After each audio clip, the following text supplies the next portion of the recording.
بل یو مهم او اسان عمل په رمضان المبارک کې چې ډېر مسلمانانو دې توجه نه وي هغه دا د عزتمندو یو روژه ماته چاته ورکول دا څومره ثواب لري دا دومره ثواب لري لکه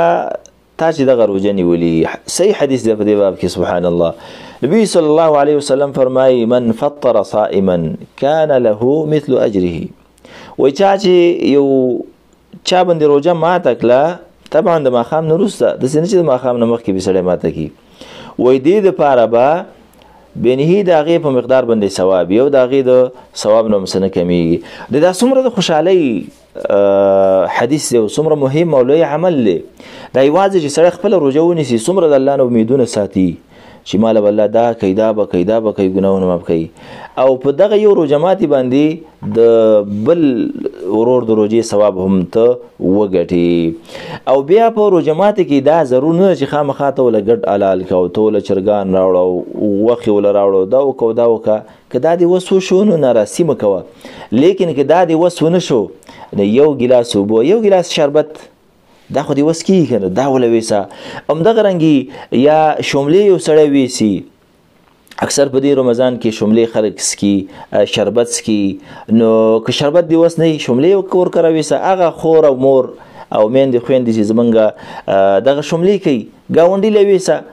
هغې چې په روژه ماته کې 10 کسان یې ماته کې د 10 کسانو ثواب تا ته رسېږي همدغه رنګ یو ورور دی یو شربت دی خپل کور کې د هغې ګاونډي ته یې ویسه یو بوتل شربت ور ولېږه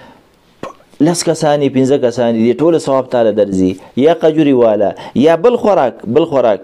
نو په دې کې دومره ډېر اجر دی او وجه هم دا ده چې دا مهم عمل دی ډېر کله ته به یو مسلمان ورور هغې سره به دا نه یخ څه به نه لري شملې به نه لري هغه شربت به نه لري یخې اوبه به نه لري واوره ولواله یا بل خوراک ولواله